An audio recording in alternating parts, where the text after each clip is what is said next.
जय हिंद। मैं Naveen Kumar Singh, director platform education centre private limited Patna. 17 अगस्त से आपका ग्रुप डी का एग्ज़ाम स्टार्ट होना है और निसंदेह आप तैयारी में लगातार लगे होंगे और परफॉर्मेंस भी, चूँकि इतना ज़्यादा समय आपको मिल गया है कि परफॉर्मेंस भी बहुत बेहतर हो चुका होगा। लेकिन फिर भी अभी हम मैक्सिमम बच्चों को जो देखते हैं कि चूँकि रीजनिंग, मैथ और साइंस ये 3 पेपर मिला करके 100 में से 80 मार्क्स का क्वेश्चन पूछा जाना है। और इसी चीज़ को ध्यान में रख करके बच्चे प्रैक्टिस भी कर रहे हैं। लेकिन इसी बीच में अगर देखा जाए तो आपका current affairs, static GK, arts portion, ये सब मिला करके 20 क्वेश्चन अप्रोक्स पूछा जाएगा। और उसमें भी खास करके करंट अफेयर्स और स्टैटिक जीके, ये 2 पेपर को अगर हम जोड़ दें तो 10 से ज़्यादा मार्क्स का आपका क्वेश्चन पूछा जाना है। तो लास्ट मोमेंट में इस सब्जेक्ट के इम्पोर्टेंस को ध्यान में रख करके और आपकी एकाग्रता भी लगातार बनी रहे, क्योंकि आपको ये बात समझ में आनी चाहिए कि 1 मार्क्स का ग्रुप डी में अगर अंतर पड़ेगा तो कम से कम 5 से 10 हजार बच्चों के बीच उथल पुथल हो जाएगा। क्योंकि कुल मिलाकर देखा जाए तो 1,15,00,000 प्लस बच्चे फॉर्म भरे हुए हैं, तो एक एक मार्क्स का उतना ही ज़्यादा इंपॉर्टेंस है। तो उसी को ध्यान में रख करके 2 अगस्त से सुबह 7 बजे से 9 बजे तक एक स्पेशल बैच हम आपके लिए ला रहे हैं, जिसका कि एकदम फी नहीं के बराबर मिनिमम फी होगा, जिसमें 1 साल का करंट अफेयर्स और स्टैटिक जीके को फास्ट रिवीजन कोर्स टाइप से हम लॉन्च करेंगे या फास्ट रिवीजन कोर्स के रूप में लाएंगे। और 2 घंटा का क्लास इसका डेली चलेगा, यानी कि 15 दिन भी अगर हम लगातार पढ़ाएंगे तो वो 30 घंटे के बराबर होगा। और 20 दिन अगर हम एग्जाम तक अगर आपको लेके जाते हैं तो वो 40 घंटे के बराबर होगा। और कुल मिलाकर के जितना इंपॉर्टेंट टॉपिक है उसको हम पहले लेंगे और रेस्ट टॉपिक को लास्ट में हम उसको कराएंगे। क्योंकि हो सकता है कि बहुत सारे बच्चे का इनिशियल फेज में ही एग्जाम हो, उसको भी अधिक से अधिक इंपॉर्टेंट टॉपिक का लाभ मिलना चाहिए। और हो सकता है कि बहुत बच्चे का चूंकि 1.5 से 2 महीना तक मिनिमम एग्जाम चलना है तो उसका एग्जाम थोड़ा सा विलंब से पड़े। तो हमारा प्रयास ये होगा कि 20 से 25 दिन, मैक्सिमम 30 दिन में ये बैच को हम समाप्त कर दें। और ये सिर्फ ग्रुप डी के लिए उपयोगी नहीं होगा, बल्कि आगामी बिहार एसएससी एग्जाम या स्टेट लेवल का अन्य एग्जाम, चाहे वो अलग स्टेट से, उत्तर प्रदेश से हो, राजस्थान से हो, मध्य प्रदेश से हो, छत्तीसगढ़, किसी भी स्टेट लेवल का एग्जाम हो या एसएससी का ही एग्जाम हो, ये करंट अफेयर्स, स्टैटिक जीके आपको हर जगह मदद करेगा। ग्रुप डी में तो मदद करेगा ही करेगा। तो हमको लगता है कि इसका फी जो है मात्र 49 रुपया ऑनलाइन स्टूडेंट के लिए, जो द प्लेटफॉर्म ऐप को डाउनलोड करके प्ले स्टोर से, वहां से पैकेज आप बाय कर सकते हैं। और ये ऑफलाइन मोड में भी यह बैच चलेगी, उसके लिए आपको 99 रुपया फी जमा करना होगा 1 महीने का। तो आप समझ सकते हैं कि 49 रुपये में अगर 1 साल का करंट अफेयर्स, स्टैटिक जीके मिल जाए तो इससे और सस्ता क्या हो सकता है। ये समझिए कि जस्ट स्टूडियो का ही खर्च लेकर के आपसे हम मेंटेन कर रहे हैं, इतना आप कॉपरेट कर सकते हैं इसमें। और सबसे बड़ी चीज़ ये है कि ये जो क्लास होगा नाजुक मैम के थ्रू होगा। अभी आप इनका डिस्कशन भी देखे होंगे, platform education centre YouTube channel पर हाल ही के दिनों में स्टार्ट हुआ है। तो पहले एक अभी मैम बताएंगी कि इस क्लास में हम क्या क्या कराने वाले हैं, और कुछ क्वेश्चंस का डेमो भी अभी देंगी। अगर आपको क्लास पसंद आता है, अगर लगता है कि नहीं हमको 1 महीने में 20 दिन में अधिक से अधिक फायदा हो पाएगा, तो निश्चित रूप से आप क्लास को ज्वाइन करिएगा। और खास करके पटना के बाहर के बच्चे जो कि प्लेटफॉर्म का लाभ उठाना चाहते हैं, तो वो अच्छा मौका है। द प्लेटफॉर्म ऐप डाउनलोड करके आप इस क्लास का लाभ उठा सकते हैं। अगर 10 में से 8 भी क्वेश्चन, 7 भी क्वेश्चन सही सही बना पाते हैं तो आप भीड़ से अलग हो जाएंगे, निश्चित रूप से आप ऐसा मानिए। तो हम चाहते हैं कि ये ज़्यादा आपका समय ना लेते हुए नाजुक मैम को देते हैं, और मैम ही इसके बारे में पूरा विस्तृत चर्चा आपसे करेंगे।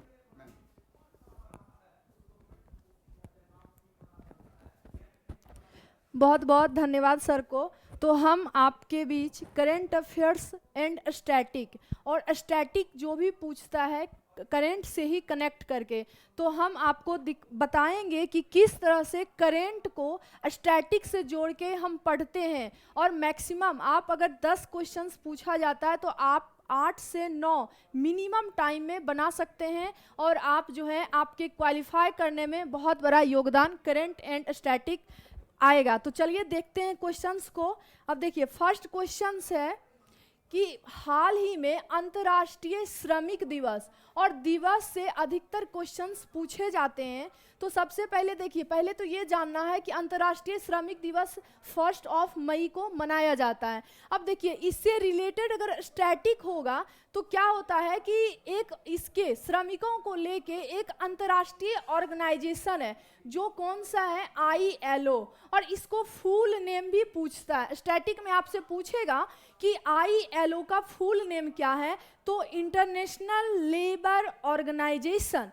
एक दूसरा आपसे पूछेगा कि यह किसका संस्था है, तो यूनाइटेड नेशन का स्पेशल ये संस्था है जो किसके लिए काम करता है, तो श्रमिकों के कल्याण के लिए। यह भी ध्यान रखना है, किसके लिए, श्रमिकों के कल्याण के लिए काम करता है।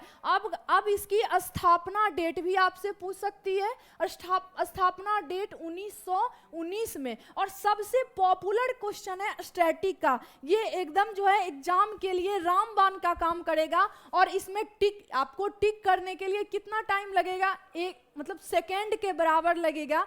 तो याद रखना है, इसका हेड क्वार्टर जेनेवा में है। कहाँ पे, जेनेवा में है। और यह भी ध्यान रखना है कि जेनेवा कहाँ पे है, यह भी पूछेगा कि स्विट्जरलैंड में कहाँ पे है, जेनेवा स्विट्जरलैंड में है। देखिए, जेनेवा ना देके आपको स्विट्जरलैंड देगा तो आपको यह भी जानना है कि जेनेवा कहाँ है, ठीक है।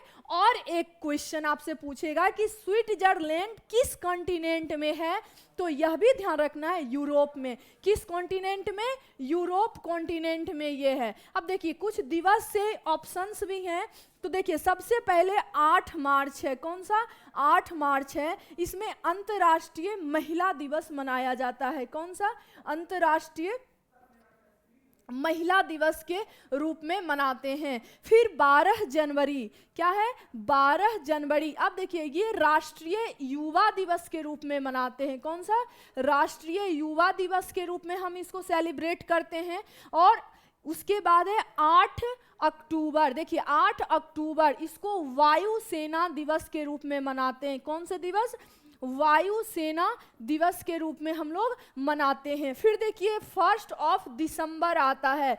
1 दिसंबर को एड्स दिवस के रूप में मनाते हैं। कौन सा, एड्स दिवस के रूप में मनाते हैं। फिर देखिए 22 जुलाई आता है। तो इस तरह से आपको जितने भी दिवस हैं वो सारा दिवस हम लोग एक बार कवर कर लेंगे। और ये किसके द्वारा, किस संस्था के द्वारा मनाया जाता है, यह भी देखेंगे। नेक्स्ट क्वेश्चन देखते हैं। नेक्स्ट देखिए क्या है कि हाल ही में देश के किस राज्य में पहला इथेनॉल संयंत्र जो है उद्घाटन किया गया। तो यह देखिए कहाँ पे, बिहार में। अब बिहार में ना अगर कोई स्पेशल, जैसे कि स्पेशल अगर आपको डिस्ट्रिक्ट पूछे तो स्पेशल डिस्ट्रिक्ट पूर्णिया हो जाएगा। कहाँ पे, पूर्णिया हो जाएगा। बिहार के पूर्णिया जिले में हाल ही में देश में ये इथेनॉल संयंत्र का स्थापना हुआ है। सबसे पहला, यह भी क्वेश्चन पूछेगा कि सबसे पहले इथेनॉल संयंत्र की स्थापना कहाँ हुई थी, तो ओडिशा में। यह ध्यान रखना है, एकदम हमेशा एकदम याद रखना है। अगर ये नहीं आएगा तो सबसे पहले ओडिशा में हुआ है। ये देखिए, अब देखिए ये क्या करेगा, तो पर्यावरण को प्रदूषित कम करेगा। पर्यावरण को क्या करेगा, प्रदूषित कम करेगा। अब देखिए भारत सरकार का क्या लक्ष्य है। भारत सरकार का लक्ष्य है कि 2025 तक 20% पेट्रोल में 20% इथेनॉल मिलाने का काम किया जाएगा। ये ध्यान रखना, आपसे लक्ष्य भी पूछ सकता है कि 20% इथेनॉल मिलाने का लक्ष्य भारत सरकार का कब का है, तो 2025 तक। ये क्या करेगा, पर्यावरण को प्रदूषित कम करेगा। दूसरी बात, इससे फायदा किसको होगा, किसानों को। किसको, किसानों को। अब आपके मन में एक बात आ रही होगी, किसानों को कैसे फायदा होगा। तो देखिए, इथेनॉल जो बनती है ना, इथेनॉल किसानों के द्वारा जो गन्ना उपजाया जाता है, फसल जो उपजाई जाती है, उसके भूसी से, गन्ना के डंठल से, मक्का के खोई से, ये सब का इस्तेमाल इस संयंत्र में किया जाएगा और इथेनॉल प्रोडक्शन बढ़ाया जाएगा। दूसरी बात, ये काम क्या करती है, तो ये काम करता है क्या, पेट्रोल के ज्वलनशीलता को बढ़ाता है। पेट्रोल के ज्वलनशीलता को बढ़ाता है। और देखिए इसका उद्घाटन पूर्णिया में कौन किए हैं, तो देखिए सीएम नीतीश कुमार जी, हमारे बिहार के जो सीएम है नीतीश कुमार जी इसका शुभारंभ किए थे, ये भी ध्यान रखना है। अब देखिए केरल अभी चर्चा में है क्योंकि केरल का जो हाईकोर्ट है ये पूरी तरह से पेपरलेस हाईकोर्ट के रूप में अभी उभर के आया है। तो ये भी करंट, अगर आपसे क्वेश्चंस पूछे कि भारत में कौन सा ऐसा हाईकोर्ट है जो पूरी तरह से पेपरलेस है, तो केरल का हाईकोर्ट पूरी तरह से पेपरलेस है, यह ध्यान रखना है। नेक्स्ट क्वेश्चन देखते हैं।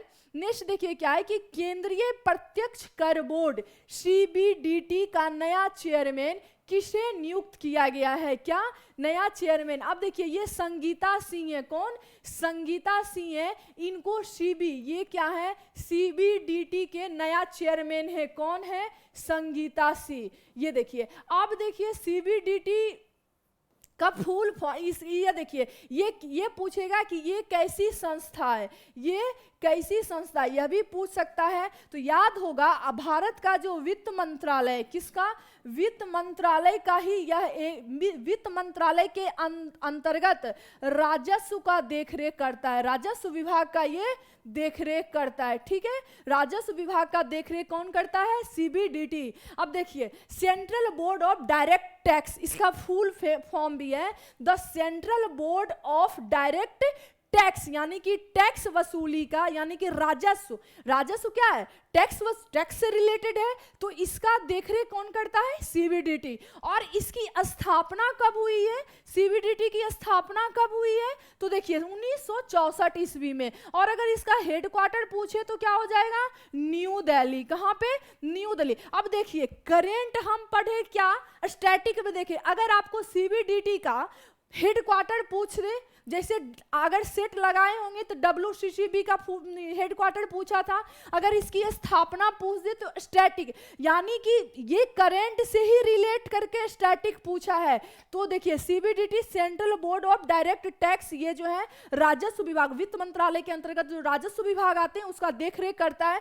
तो आपको किसी भी तरीका से क्वेश्चन पूछेगा तो आपको बताना है। और अभी देखिए राजीव कुमार जी अभी मुख्य चुनाव आयुक्त के रूप में चयनित हुए हैं। कौन सा हो जाएंगे ये, मुख्य चुनाव आयुक्त, याद रखना है मुख्य चुनाव आयुक्त अभी कौन से, राजीव कुमार हैं, ये भी ध्यान रखना है। और इन्हीं के कार्यकाल में राष्ट्रपति का चुनाव हुआ, जो कि अभी भारत गणराज्य के 15वें नंबर के द्रौपदी मुर्मू जी जो है, जो कि उड़ीसा से बिलोंग करती हैं, और वो अभी राष्ट्रपति के पद पे विराजमान हुए हैं। तो याद रखिएगा 24 जुलाई को रामनाथ कोविंद जी का कार्यकाल खत्म हुआ, और अब जो है अगले राष्ट्रपति कौन है, महामहिम द्रौपदी मुर्मू जी। और कहाँ से ये हैं, ये उड़ीसा से हैं, और पहली आदिवासी महिला जो है इतने उच्च पद पे, क्या उच्च पद पे विराजमान हुई है। तो ये भी ध्यान रखना है। इसी तरीके से हम लोग क्वेश्चंस के फॉर्म में,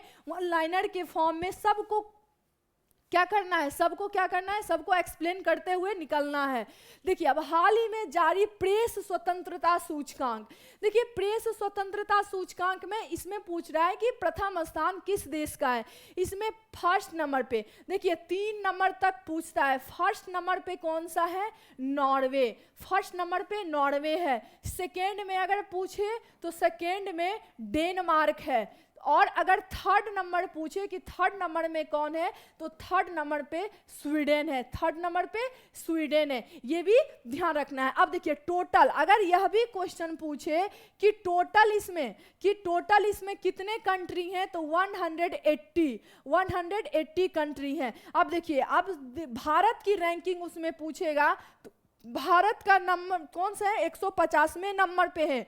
याद रखना है 2022 में ये सूचकांक आया है जिसमें भारत की रैंकिंग 150वें स्थान पे है। इससे पिछले 2021 में जब आया था तो भारत की रैंकिंग 142वें स्थान पे था। और यह भी अगर क्वेश्चन पूछे कि सबसे लास्ट में कौन है, इसमें सबसे लास्ट में कौन है, तो याद रखना है नॉर्थ कोरिया सबसे लास्ट में है। तो देखिए ये हो गया, देखिए डेनमार्क, स्वीडन। अब दूसरी बात ये है कि अगर पूछे कि नॉर्वे कहाँ है?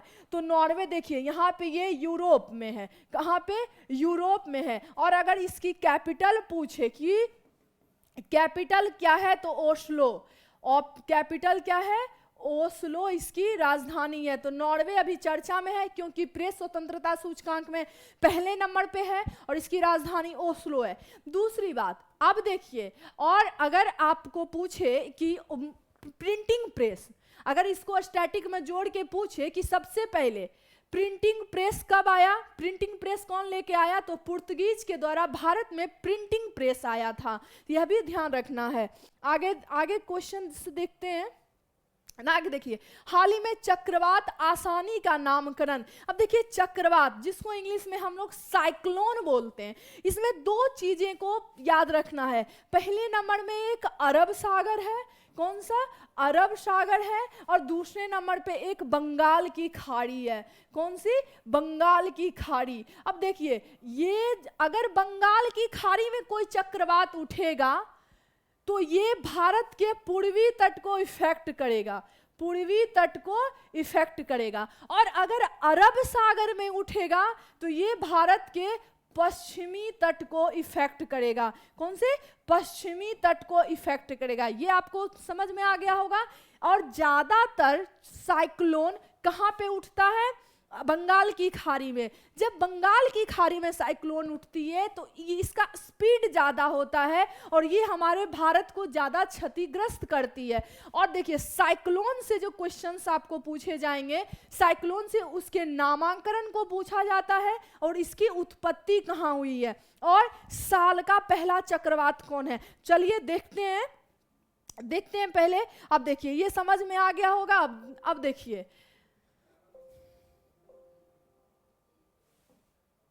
अब यहाँ पे साइक्लोन के बारे में देखना है। देखिए यहाँ पे क्या है, सबसे पहले आसानी के बारे में पूछ रहा है आपसे। किसके बारे में? आसानी के बारे में। आसानी जो है 2022 का पहला चक्रवात है। कौन सी चक्रवात है? पहला चक्रवात है। और ये उठा कहाँ पे था? आसानी चक्रवात है और ये उठा कहाँ था? बंगाल की खाड़ी में। कहाँ पे? बंगाल की खाड़ी में इसकी उत्पत्ति हुई थी, यहीं से इसका प्रारंभ हुआ था। इसका नामांकन कौन किया है? नामांकन कौन किया? श्रीलंका। नामांकन इसका श्रीलंका के द्वारा किया गया। कौन से? भारत के कौन से तट को इफेक्ट किया? देखिए कहाँ पे उठा है? बंगाल की खाड़ी में। तो कौन सा तट हो जाएगा? पूर्वी तट, जिसमें उड़ीसा है, आंध्र प्रदेश है, पश्चिम बंगाल है, ये सारे हैं। अब ये हो गया। अब देखिए, अगर 2022 का पहला चक्रवात पूछे, तौकाते। कौन सा है? तौकाते। ये कहाँ पे उठा है? ये अरब सागर में। ये कहाँ पे? अरब सागर में। कौन से तट को इफेक्ट करेगा? पश्चिमी तट को। कौन से तट को? पश्चिमी तट को। अब देखिए, अगर इसमें पूछे नामांकन कौन किया है, तो नामांकन इसका म्यांमार किया है। कौन सा? म्यांमार किया है। और याद रखिएगा, तौकाते का अर्थ क्या है? बहुत ही शोर करने वाली छिपकली। बहुत ही शोर करने वाली छिपकली, ये भी ध्यान रखिएगा। 2021 में ही बहुत सारे उठा है। देखिए, गुलाब नामक चक्रवात उठा है, जिसका नाम पाकिस्तान दिया है। कौन सा? पाकिस्तान दिया है। देखिए, एक चक्रवात उठा था शाहीन नामक चक्रवात है, जिसका नाम दिया है कतर के द्वारा, इसका नाम दिया गया है। तो ये सारे चक्रवात उठते हैं और सबका नामांकन इसलिए किया जाता है दोस्त कि नामांकन करने से मान लिया जाए आसानी कितना इफेक्ट किया, तौकाते कितना इफेक्ट किया, गुलाब कितना, अगर नाम ही नहीं रहेगा तो उसका डाटा हम लोग को पता नहीं चल पाएगी, क्योंकि सभी चक्रवात के स्पीड अलग अलग हैं। अब देखिए, आपको डाटा मिलता है ना कि इस 2021 में सबसे ज़्यादा इफेक्ट कौन सा चक्रवात आया, या अभी तक में कितना, मतलब कौन सा सबसे ज़्यादा इफेक्टिव साइक्लोन है। तो अगर इसमें इसका नाम नहीं रहेगा तो फिर क्या, तो फिर पता कैसे चलेगा। इसीलिए इसके डाटा को सही से लिखने के लिए, इसके बारे में सही जानकारी प्रोवाइड कराने के लिए ये सारे नाम रखा जाता है प्रत्येक देश के द्वारा। नेक्स्ट देखिए, नेक्स्ट क्वेश्चन है कि किस देश के द्वारा पौधों के लिए स्मार्ट वॉच। अभी हम लोग मनुष्य के लिए स्मार्ट वॉच देखे होंगे कि एक स्मार्ट वॉच आया है ना अभी, क्या करता है, दिल की धड़कन, आपका हार्ट बीट क्या है, आपका टेम्परेचर यानी कि टेम्परेचर बताता है, बीपी बताता है। इसी को लेके पौधे के लिए भी एक स्मार्ट वॉच आया है, पौधे को लेके स्मार्ट वॉच आया है, और ये कारनामा ब्राजील के द्वारा किया गया है। किसके द्वारा? ब्राजील के द्वारा ये किया गया है। और ये क्या बताएगा? पत्ती की सहायता से। किसके सहायता से?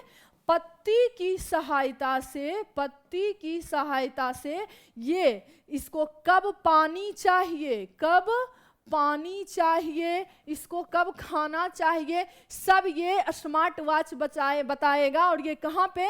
ब्राजील के द्वारा ये कारनामा किया गया है। और ये पत्ती की मदद से, और किसको? जो जैसे जिस पौधे का संरक्षक जो रहेगा, यानी कि बागान को माली संरक्षण करता है ना, तो माली को मैसेज जाएगा, उसके फोन पे मैसेज जाएगा कि हाँ इस पौधे को पानी कब चाहिए, इसका भोजन खत्म हो गया। तो ये सारे स्मार्ट वॉच की मदद से किया जाएगा। तो कौन है? ब्राजील है, याद रखना है, ब्राजील। नेक्स्ट क्वेश्चन हम लोग देखते हैं। नेक्स्ट देखिए क्या है, अंतरिक्ष में दुनिया का पहला होटल। देखिए पायोनियर स्टेशन किस वर्ष लॉन्च होने की संभावना है। देखिए बहुत ही इंटरेस्टेड चीज, और इसको देख के खुद को मोटिवेट कीजिए कि दुनिया में कुछ भी इम्पॉसिबल नहीं है। कभी सोचे होंगे कि अंतरिक्ष में होटल भी बनेगा, तो ये जो है अमेरिकी एक कंपनी है, अमेरिकी सेंस कंस्ट्रक्शन कंपनी है, सेंस कंस्ट्रक्शन कंपनी है, जो कि कहाँ पे है? तो याद रखिएगा अमेरिका में। और यह दावा कर रहा है कि 2025 में पहला होटल, कौन सा? पहला होटल लॉन्च करेगा 2025 में, जिसका नाम होगा pioneer space station, pioneer space station. और इसमें क्या होगा?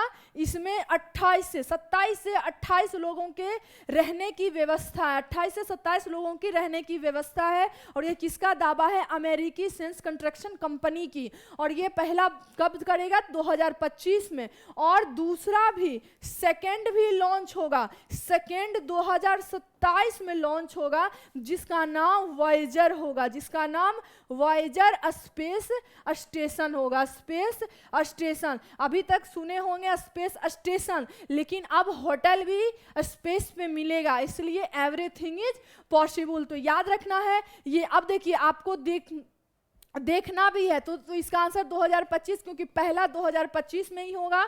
दूसरा जो 2027 में लॉन्च होगी, उसमें टोटल 400 लोगों की रहने की व्यवस्था होगी। और अभी तक इसमें होटल में जाने पे कितना खर्च होगा, इसकी अभी डाटा नहीं दी गई है, लेकिन ऐसा माना जा रहा है कि 36 करोड़ लगेगा 3 दिन का सैर करने में स्पेस होटल में।